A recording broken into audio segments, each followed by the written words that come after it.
Good evening. Tonight we're reading A Connecticut Yankee in King Arthur's Court by Mark Twain.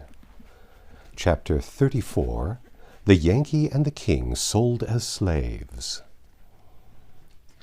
Well, what had I better do? Nothing in a hurry, sure. I must get up a diversion, anything to employ me while I could think, and while these poor fellows could have a chance to come to life again. There sat Marco, petrified in the act of trying to get the hang of his miller gun. Turned to stone, just in the attitude he was in when my pile driver fell, the toy still gripped in his unconscious fingers. So I took it from him and proposed to explain its mystery. Mystery, a simple little thing like that, and yet it was mysterious enough for that race and that age. I never saw such awkward people with machinery.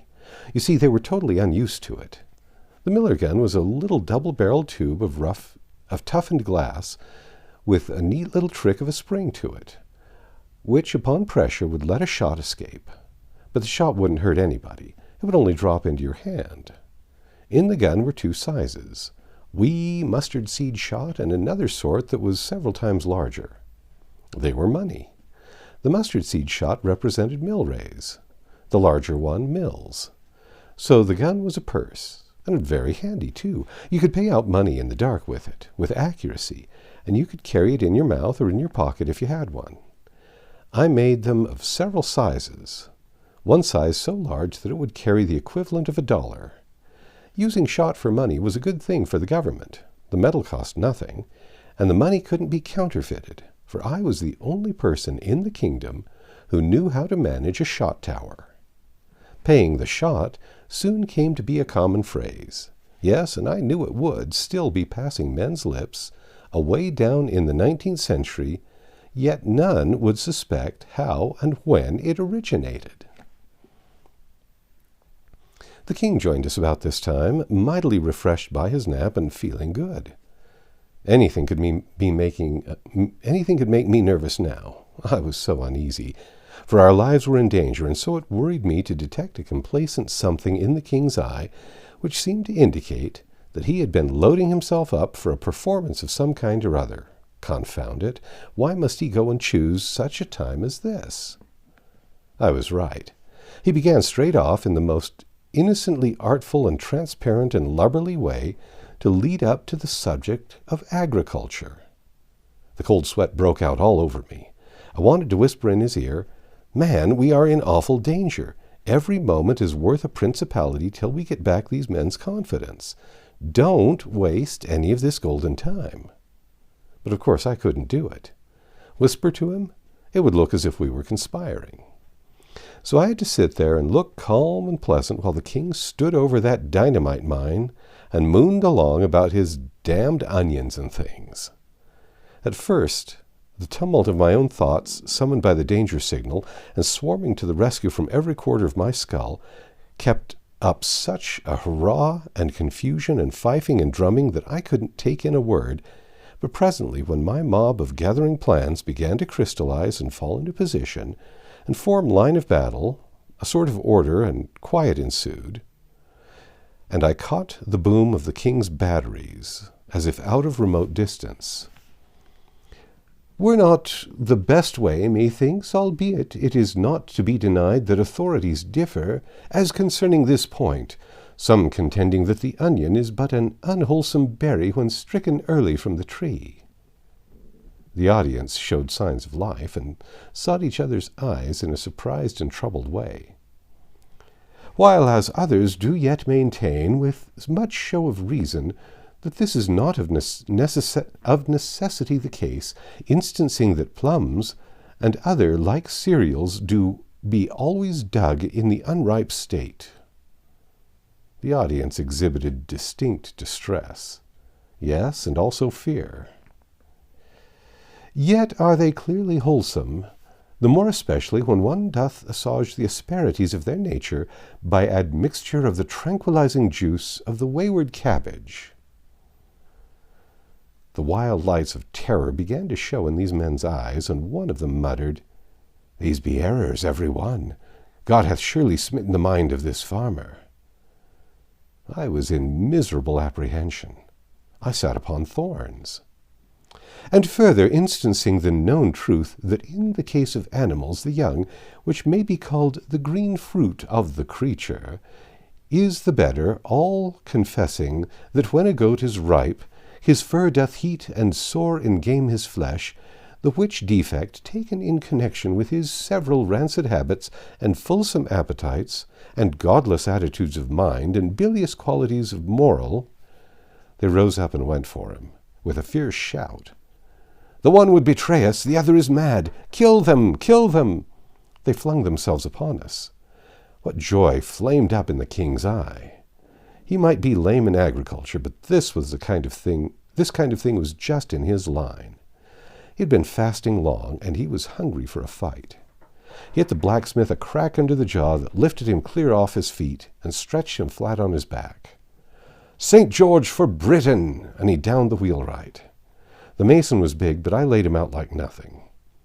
The three gathered themselves up and came again, went down again, came again, and kept on repeating this with native British pluck until they were battered to jelly, reeling with exhaustion and so blind they couldn't tell us from each other, and yet they kept right on, hammering away with what might was left in them, hammering each other.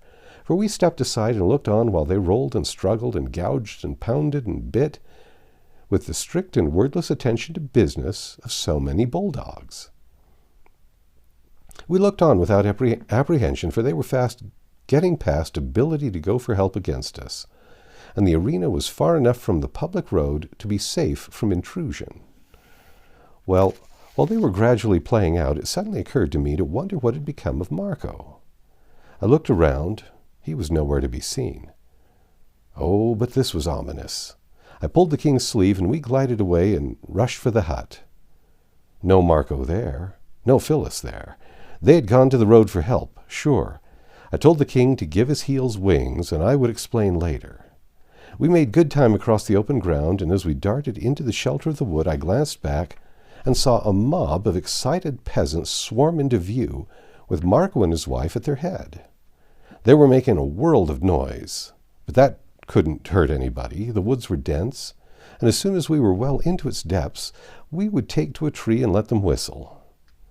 But then came another sound. Dogs. Yes, that was quite another matter. It magnified our contract. We must find running water. We tore along at a good gait and soon left the sounds far behind and modified to a murmur. We struck a stream and darted into it. We waded swiftly down it and in the dim forest light for as much as 300 yards, and then came across an oak with a great bough sticking out over the water.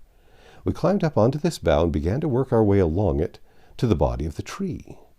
Now we began to hear those sounds more plainly. So the mob had struck our trail.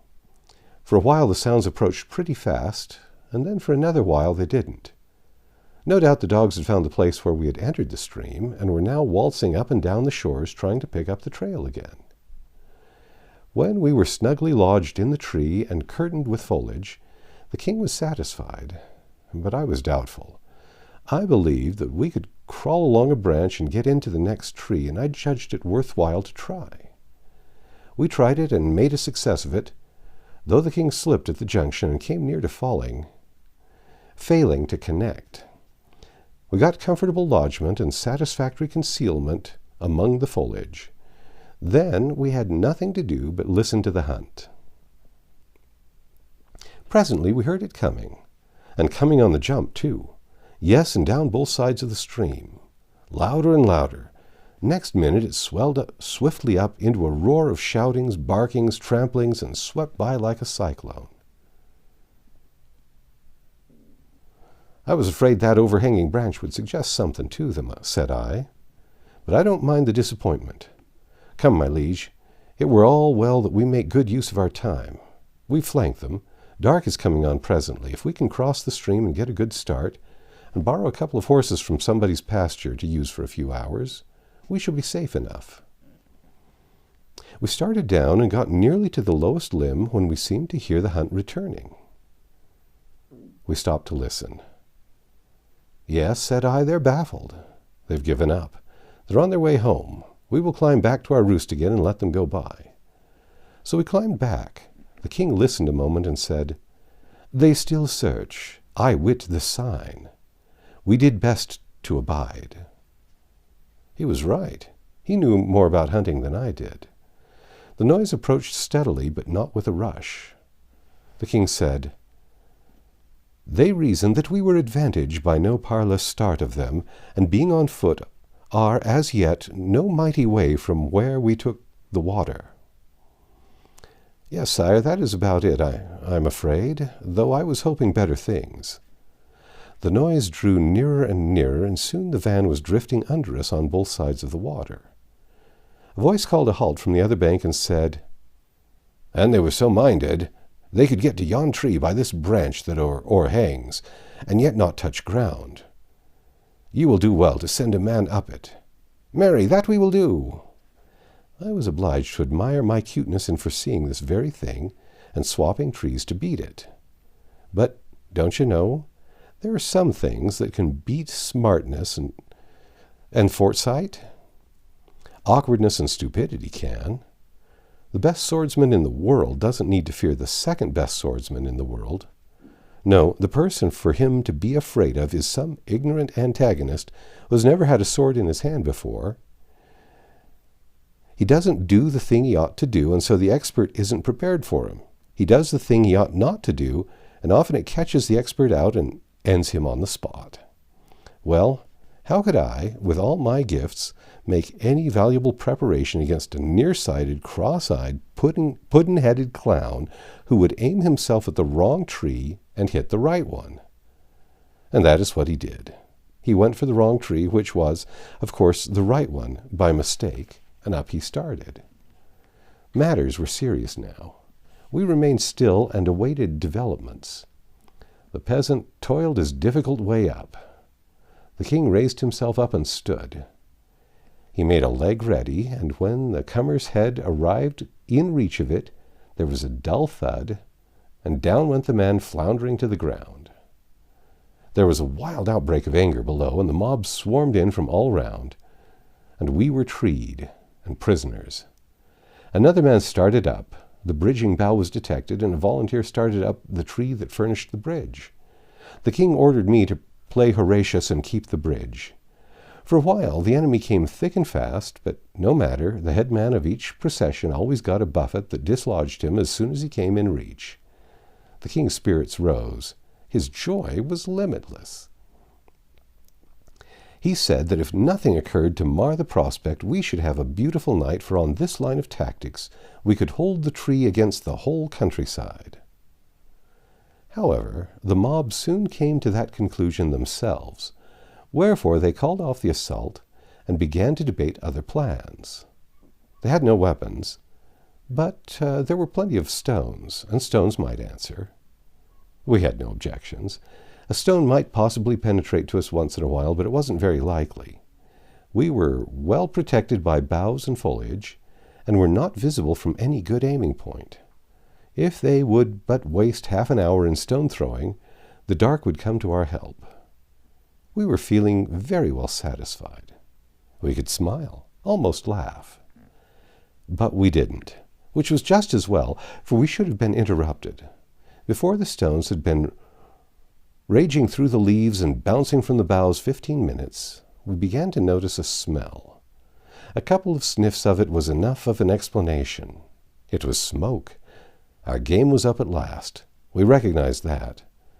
When smoke invites you, you have to come. They raised their pile of dry brush and damp weeds higher and higher, and when they saw the thick cloud begin to roll up and smother the tree, they broke out into a storm of joy clamors. I got enough breath to say, "Proceed, my liege, after you as manners." The king gasped, "Follow me down, and then back thyself against one side of the trunk, and leave me the other. Then will we fight. Let each pile his dead according to his own fashion and taste." Then we descended, barking and coughing. I struck the ground an instant after him. We sprang to our appointed places and began to give and take with all our might. The powwow and racket were prodigious. It was a tempest of riot and confusion and thick-falling blows. Suddenly some horsemen tore into the midst of the crowd, and a voice shouted, "Hold, or ye are dead men!" How good it sounded! The owner of this voice bore all the marks of a gentleman, picturesque and costly raiment, the aspect of command, a hard countenance, with complexion and features marred by dissipation. The mob fell humbly back, like so many squirrels. The gentleman inspected us critically, then said sharply to the peasants, "What are ye doing to these people?" "They be madmen, worshipful sir, that have come wandering we know not whence, and—" "Ye know not whence? Do ye pretend ye know not them not?" "Most honoured sir, we speak the truth. They are strangers and unknown to any in this region, and they be the most violent and bloodthirsty madmen that ever—" "Peace! Ye know not what ye say. They are not mad. Who are ye, and whence are ye? Explain." "We are but peaceful strangers, sir," I said, "and travelling upon our own concerns. We are from a far country and unacquainted here. We have purposed no harm, and yet, but for your brave interference and protection, these people would have killed us. As you have divined, sir, we are not mad, neither are we violent or bloodthirsty." The gentleman turned to his retinue and said calmly, "Lash me these animals to their kennels." The mob vanished in an instant, and after them plunged the horsemen, laying about them with whips and pitilessly riding down such as were witless enough to keep the road instead of taking to the bush. The shrieks and supplications presently died away in the distance, and soon the horsemen began to straggle back. Meantime the gentleman had been questioning us more closely, but had dug no particulars out of us. We were lavish in our recognition of the service he was doing us, but we revealed nothing more than that we were friendless strangers from a far country. When the escort were all returned, the gentleman said to one of his servants, "Bring the led horse and mount these people." "Yes, my lord." We were placed toward the rear among the servants. We travelled pretty fast and finally drew rein some time after dark at a roadside inn some 10 or 12 miles from the scene of our troubles. My lord immediately went to his room after ordering his supper, and we saw no more of him. At dawn, in the morning we breakfasted and made ready to start. My lord's chief attendant sauntered forward at that moment with indolent grace and said, "Ye have said ye should continue upon this road, which is our direction likewise. Therefore, my lord, the Earl Grip, hath given commandment that ye retain the horses and ride, and that certain of us ride with ye a 20 mile to a fair town that hight Cambenet, whenso ye shall be out of peril." We could do nothing less than express our thanks and accept the offer. We jogged along, 6 in the party, at a moderate and comfortable gait, and in conversation learned that my Lord Grip was a very great personage in his own region, which lay a day's journey beyond Cambenet. We loitered to such a degree that it was near the middle of the forenoon when we entered the market square of the town. We dismounted and left our thanks once more for my lord, and then approached a crowd assembled in the centre of the square to see what might be the object of interest. It was the remnant of that old peregrinating band of slaves. So they had been dragging their chains about all this weary time. That poor husband was gone, and also many others, and some few purchases had been added to the gang. The king was not interested and wanted to move along, but I was absorbed and full of pity. I could not take my eyes away from these worn and wasted wrecks of humanity. There they sat, grouped upon the ground, silent, uncomplaining, with bowed heads, a pathetic sight. And by hideous contrast, a redundant orator was making a speech to another gathering not 30 steps away in fulsome laudation of our glorious British liberties.